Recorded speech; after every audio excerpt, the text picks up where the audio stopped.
소금을 두고 서로 화목하라 하셨습니다. 오늘 마가복음 9장 38절부터 50절까지 말씀 중심으로 작은 자로 사는 삶, 이 제목과 함께 우리 하나님 말씀 나누겠습니다. 예수님의 제자들이 예수님이 변화산에 올라가 계시는 동안 그 산 아래에서 했던 행동들을 여러분은 말씀을 들어 아실 겁니다. 이 귀신 들린 사람을 그것을 낫게 하려고 하다가 이러지도 저러지도 못하고 쩔쩔매는 장면이었죠. 예수님께서 그들에게 책망하셨습니다. 어째 너희 믿음이 없느냐? 내가 어느 때까지 너를 참고 기다리겠느냐? 제자들도 물어보지 않았습니까? 주님, 저희는 왜 못했나요? 기도 외에는 이런 종류가 나가지 않는다고 주님 말씀하셨습니다. 하나님은 물론 그들에게 병낫게 하는 권능을, 특별히 귀신을 내쫓는 축기의 권능을 주셨지만 그들은 믿음을 활용하지 않고 그저 경험과 상황 속에서만 우리가 갖고 있는 능력을 활용했던 것 같습니다. 여러분, 우리도 오늘 다시 한번 새겨야 될 것은 우리 자신은 능력이 없습니다. 예수의 이름이 능력이 있는 줄 믿습니다. 간혹 보면 이 국제적으로도 그렇고 국내에서도 이 특허권 문제 때문에 경쟁을 하는 경우가 많이 있죠. 송사하는 경우도 많이 있습니다. 지금도 기억나는 것은 그 손톱깎이 회사인데 그 칠이 3개 있는 회사 있죠. 네. 근데 또 해외에도 그런 또 비슷한 회사가 있었나 봅니다. 그러니까 우리가 먼저 썼다 이제 했지만 나중에 이렇게 문서를 이렇게 찾아보니까 우리나라에서 이미 아주 옛날에 해외에다가 수출했던 그런 기록이 있어서 그 송사에서 이겼더라는 그런 얘기도 들었습니다. 이 특허, 우리만의 어떤 특별한 것이다라는 것은 오늘날에도 굉장히 중요한 것 같습니다. 하지만 제자들은 오늘 병 고치는, 특별히 귀신을 쫓아내고 하는 이런 것들이 능력이 자기들의 특별한 권한이라고 여겼던 것 같습니다. 그래서 그것이 바로 38절에 나오지 않습니까? 선생님, 우리를 따르지 않는 어떤 자들이 주의 이름으로 귀신을 내쫓는 것을 보고 우리를 따르지 않기 때문에 못하도록 금하였다라는 겁니다. 귀신을 쫓아내는 거, 이거 우리와 함께 해야 돼. 우리 밑에 줄 서야 된다. 이렇게 말하는 것이죠. 여러분, 이 귀신을 내쫓는 것 제자들의 어떤 특권이 있는 것입니까? 아니죠. 예수님이 주의 이름으로 하라고 주신 거 아니겠습니까? 근데 그들은 왜 이렇게 교만한 마음으로, 우쭐대는 마음으로 우월감 속에 사로잡혀 있습니까? 복음이 사라진 곳, 은혜가 사라진 곳에는 이와 같이 교만과 우월함밖에 남지 않습니다. 그래서 특별히 이것을 우리 목회자들이 조심해야죠. 저 같은 사람이 조심해야 돼. 하나님의 한두 번의 은혜를 받고 나서 이제 내가 설교하면 사람들 다 쓰러지고 내가 기도하면 다 병 낫고 내가 목회하면 막 다 회개하고 돌아온다. 이렇게 우월감에 사로잡히면 벌써 소금이 맛을 잃어버리게 된 겁니다. 소금이라는 겉에 형태는 존재하지만, 성도라는 신앙이라는 그 모습은 존재하지만 그 속에 복음의 은혜, 하나님께서 주신 사랑과 그 첫사랑을 잃어버리게 되는 순간 본질을 잃어버리게 되면 쭉정이밖에 남지 않는 것이죠. 그 다음부터는 내 밑에 서지 않았으니까 사인 안 해주고 내 밑에 줄을 서야 되고 나는 내가 해야지 되고, 이런 것들이 바로 인간의 아주 더러운 민낯입니다. 예수님은 그것을 금하지 말라고 39절에 말하였죠. 40절 우리 같이 한번 읽어볼까요? 시작. 우리를 반대하지 않는 자는 우리를 위하는 자니라. 아멘. 이 세상에는 마귀의 진영이 있고 하나님의 나라의 진영이 있습니다. 진영 논리 따지자 그거보다는 마귀의 줄을 서는 사람이 있고 바로 하나님께 나가는 사람이 있죠. 아담의 줄에 서 있는 본성적 타락한 인간의 줄이 있다면 새 아담, 제2 아담이신 그리스도의 줄에 서게 된 하나님의 자녀들도 있습니다. 물론 마귀와 하나님의 어떤 이 권세와 능력이 동등해서 싸운다고 생각하지 마십시오. 하나님은 마귀를 뛰어넘는 전능하신 분이시죠. 그러나 이 땅에 공중권세 잡은 어둠의 세력, 즉 예수님께서 재림하시기 전까지 유보해 주신, 그 심판을 유보해 주신 남은 마귀의 세력들이 오늘날 성도와 교회와 모든 사람들을 미혹해 하는 거 아니겠습니까? 그들을 하나님께서는 복음으로 제어하십니다. 복음이 선포되는 것에, 예수의 말씀이 선포되는 것에 항상 어둠의 영들이 쫓겨나가게 되어 있습니다. 하나님은 오늘 우리에게 그런 권능을 주셨습니다. 무엇으로? 예수 그리스도의 진리로, 말씀으로 쫓아내게 하셨습니다. 여러분, 말씀은 검입니다. 검을 붙잡으십시오. 그리고 또한 기도로 무기 삼으라 했습니다. 저는 오랫동안 이 기도의 능력이 중요하다고 말을 했지만 기도하지 못했던 사람이었던 것 같습니다. 물론 신학교에서 다닐 때도 아침에 새벽마다 밤마다 시간을 정해놓고 기도를 했죠. 하나님께 구했습니다. 그때는 정말 하나님께서 저 같은 약한 사람의 기도에도 다 응답하셨습니다. 하나님의 저의 인생에 기도에 응답을 하신 건 너무나 많습니다. 50만 원을 받는 사례비 속에서도 제 동기 목사와 같이 그걸 나눠 쓰면서도 항상 하나님은 모든 일에 다 채워주셨습니다. 학비를 채워주셨고 넉넉한 삶은 아니었지만 필요한 모든 것을 채우셨고 책도 사다 볼 수 있게 하셨고 한 번은 또 이렇게 기도했죠. 하나님, 제가 여름과 겨울에 겨울에 여름과 또 겨울 방학 때마다 꼭 해외에 나가서 단기 선교하게 해주세요. 여러분, 제가 신학교 다니고 졸업한 그 어간에 진짜 많은 나라와 진짜 많은 세계 선교지를 다닐 수 있었습니다. 지금은 엄두도 안 나죠. 돈이 있어서가 아닙니다. 제 사례비는 50만 원이었습니다. 근데 항상 하나님께 5만 원을 딱 두고 기도하면 하나님은 이것도 보내주시고 저것도 보내주시고 하셨습니다. 오늘날 하나님은 더 큰 은혜를 저에게 주셨지만 저에게 없는 것이 무엇일까 봤더니 기도의 스피릿이 사라졌던 것 같아요. 여러분, 겸손한 마음으로 하나님께 의지하는 그 믿음이 하나님께서 역사하시는 줄이 되는 줄 믿습니다. 우리 성도들 모두 다 기도의 응답을 누리길 바랍니다. 사람의 힘으로 할 수 없습니다. 그러나 여호와의 신으로 되는 것입니다. 기도로 무기 삼으십시오. 말씀을 검으로 삼으십시오. 믿음의 방패를 들고 오늘도 나가십시다. 하나님은 여러분의 삶의 모든 것을 채우시고 변화시키실 것입니다. 우리를 반대하는 자, 즉 마귀의 세력이 아니라 그리스도 안에 속해 있는 자, 예수의 이름을 붙잡고 예수님을 따르는 사람들을 바로 우리를 따르는 자다, 우리 편이다라고 말하는 것입니다. 여러분, 바울은 빌립보서 1장 18절 말씀 보니 감옥에 갇혀 있으며 다음과 같은 말을 했더라고요. 바울이 왜 감옥에 갇혀 있었습니까? 예수 전하다 하게 된 거 아니겠습니까? 근데 바울이 감옥에 갇혀 있으니까 바울을 시샘하고 미워했던 사람들이 옳더커니 복음을 전하니까, 예수님을 전하니까 바울이 저렇게 고난을 받는구나 여겨갖고 더 시샘을 내갖고 복음을 열심히 전했다고 합니다. 좀 이해가 안 되죠. 누구를 더 못살게 굴기 위해서 바울이 예수를 전했다라는 그 죄목 때문에 감옥에 갇혔으니까 더 바울을 공격하겠다라고 하여서 더 열심히 시샘을 내서 예수를 전했다고 합니다. 근데 바울은 그 소식을 듣고 뭐라고 하냐면 우리 빌립보서 1장 18절 말씀 보니까 거칠애로 하나 참으로 하나 무슨 방도로 하든지 전파되는 것은 그리스도니라고 했습니다. 전파되는 것이 그리스도라면 나는 기뻐하고 또한 기뻐하리라. 여러분, 사람이 자기를 미워해서 하는 행동들 뻔히 보이죠. 그러니까 사람이 말을 안 해도 벌써 표정만 봐도 저 사람이 나를 사랑하는지 미워하는지 멸시하는지 무시하는지 다 알잖아요. 사람이 영적인 동물이지 않습니까?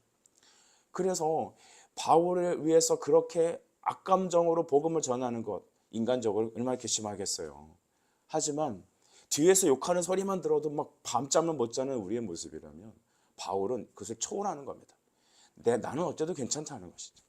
예수님만 전파될 수 있다면, 주님의 나라만 확장될 수 있다면 나 바울 나 아무것도 아니야. 여기서 사도직을 그만하려도 나는 괜찮아. 바울에게 있는 마음의 기쁨은 예수님만 드러나면 되는 것입니다. 제자들은 무엇입니까? 예수님에 대한 진리, 예수님에 대한 사랑, 하나님 나라의 확장에 대한 그런 열망이 아니라 자기밖에 안 남은 거죠. 자기, 내 뒤에 선을 그어야 되는 거죠. 자기의 그 우월감을 드러내기 위해서.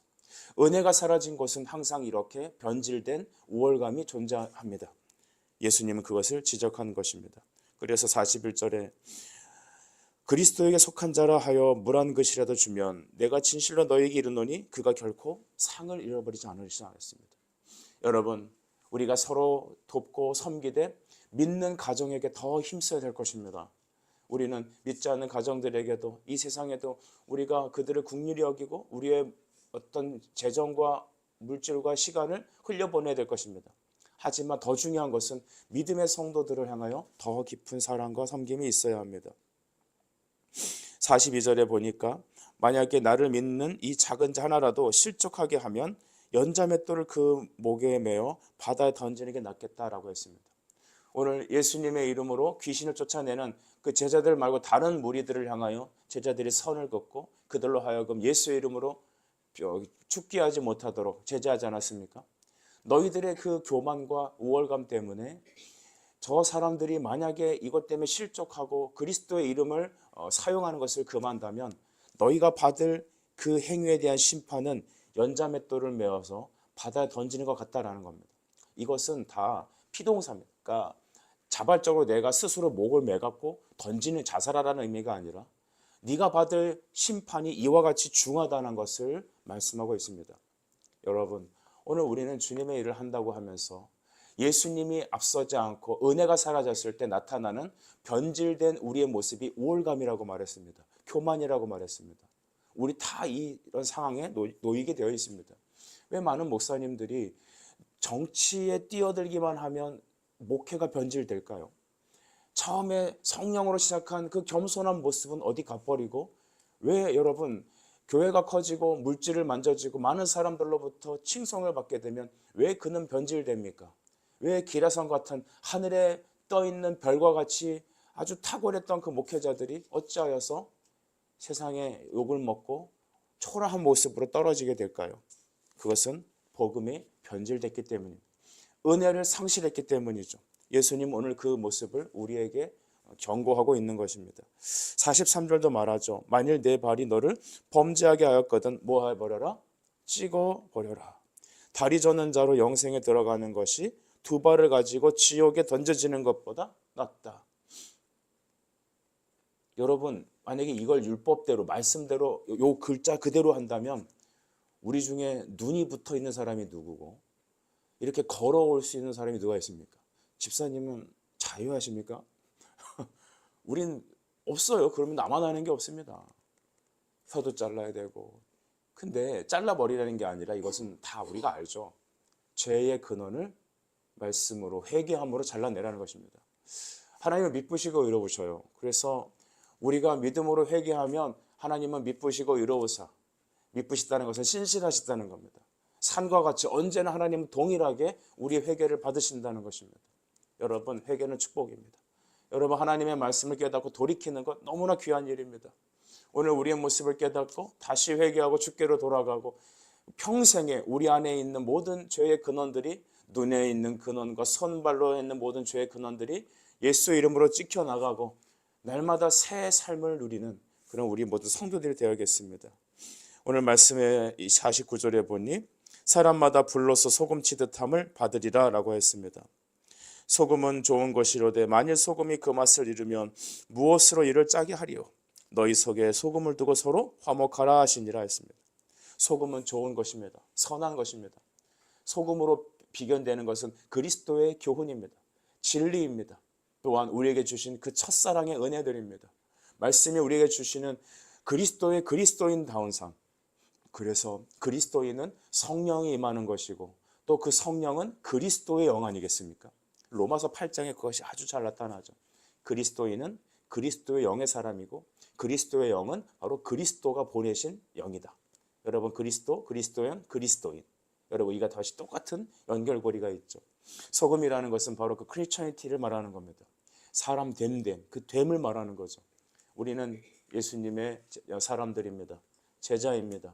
그러나 우리가 그 한시도 그 말씀 속에서 소금으로서 우리가 간이 되어 있지 않다면 오늘날 우리는 소금의 맛은 빠져버리고 형태만 남을 것입니다.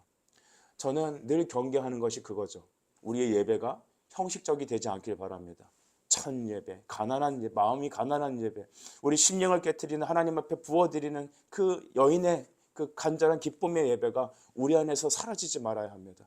조금 시설이 좋아지고 또 이제 좀 안도의 한숨을 내쉬자 하는 그때에 우리는 어느덧 교만이 우리 안에 자리 잡고 남보다 다른 우월감이라는 것이 우리 앞에 사로잡힐 수 있습니다. 제일 우리가 경계해야 되는 것은 그 가난한 마음입니다. 여러분, 징기스칸은 죽을 때 유언을 남겼다고 하죠. 벽돌에 집을 짓고 안연히 살지 말고 초막을 떠나지 말라는 것입니다. 텐트를 떠나지 말라. 그것은 첫 마음을 떠나지 말라는 거 아닐까요? 오늘 우리가 그것을 가져야 합니다. 겸손히 주님 앞에서 우리의 모습을 살펴야 합니다. 주님은 에베소 교회를 향해 말하지 않았습니까? 너가 행한 모든 일을 난 다 인정한다. 그러나 너의 수고도 인정하지만 내가 너한테 책망할 것이 하나 있는데 너의 첫사랑을 잃어버렸다는 것입니다. 주님이 주신 구원의 은혜를 날마다 새기십시다. 그리고 우리에게 주신 은혜가 어떤 건지 날마다 깨달으십시다. 평안하고 잘 풀리고 문제가 없고 자식들 다 이제 분가하고 여러분이 이제 한가하게 평화롭게 기쁨으로 아무 고통과 느낌 없이 살아가는 그 안연히 살아가는 그때에 우린 더 우리 자신을 쳐서 회개하고 우리 앞 주님이 주신 복음의 은혜를 붙잡고 주님이 주신 진리를 온전히 선포하며 우리에게 베푸신 하나님의 사랑과 은혜를 날마다 찬양합시다. 우리 교회는 날마다 그래야 될 줄 믿습니다. 소금이 좋은 것이지만 그 맛을 잃으면 여러분 무엇으로 짜게 하겠습니까? 마태복음에서는 길거리에 버려져서 사람들에게 밟힌다고 했습니다. 교회가 밟히는 것은 맛을 잃었기 때문입니다. 올샘의 성도 여러분 우리 모두가 복음의 맛을 잃지 맙시다. 첫사랑의 은혜를 저버리지 맙시다. 나에게 주신 하나님의 은혜가 얼마나 귀한 것인지 깊이 새기십시다. 여기서 떠나서 우월감, 제자들이 가졌던 우리의 이름대로 우리를 따르지 아니하였기 때문에 금하였다. 이런 우월감 속에 교만함 속에 사로잡히게 될 수 있다는 것입니다. 교만은 패망의 앞잡이입니다. 그리고 소금을 두고 서로 화목하라 했으니 말씀을 두고 변하지 않는 복음의 말씀을 두고 우리가 늘 그리스도의 은혜의 장중에 있으십시다. 그리고 우리 교회에게 부어주신 마지막 주어주신 사명, 여러분 서로 사랑과 선행을 격려합시다. 히브리서 10장 24절 말씀이 있잖아요. 너로 서로 사랑과 선행을 격려하며 모이기에 힘쓰며 거룩함으로 떡을 떼고 주님의 말씀 속에 서로 기뻐하십시다. 모임을 패하는 그 어떤 세력과 같이 하지 마십시다. 여행 가야죠. 장가도 가야죠. 또 놀기도 해야죠. 그러나 우리가 하나님 앞에 모이고 서로 말씀으로 교제하고 격려하는 일을 게으리하지 맙시다. 우리가 서로 모여서 격려하고 말씀 속에서 은혜를 나누고 십자가의 감격 속에 있고 함께 모여 사역하고 예배하고 할 때 우리의 주님 앞에서 변질되지 않는 소금을 두고 서로 화목하게 서로 나누며 그리스도의 몸된 교회를 세울 수 있을 것입니다. 주님 우리에게 이런 은혜를 베풀어 주시옵소서. 기도하겠습니다. 하나님 아버지, 이 아침에도 우리에게 작은 자로서 살아가는 삶을 가르쳐 주시니 감사합니다. 우월감 속에서 우리를 따르지 아니함으로 예수의 이름으로 귀신을 내쫓는 것을 금한 제자들의 교만을 보게 됩니다. 하나님, 우리도 이런 교만이 없는지 살펴보게 하여 주옵소서. 우리 안에 있는 이 교만이라는 죄악들이 예수님의 이름으로 찍혀버리게 도와주시고 그 심판의 아버지여 중함이 연자맷돌을 메고 바다에 던져지는 것과 같아 하셨으니 날마다 복음의 진리를 서로 믿음의 교제를 우리 안에 두어 화목하게 말씀을 두고 서로 화목하는 변하지 않는 우리의 믿음이 되게 하여 주옵소서. 우리의 모든 소원, 기도의 제목들 이 아침에 아뢰할 때 우리 주님께서 하늘의 문을 열어 주시옵소서. 예수님의 이름으로 기도드립니다. 아멘.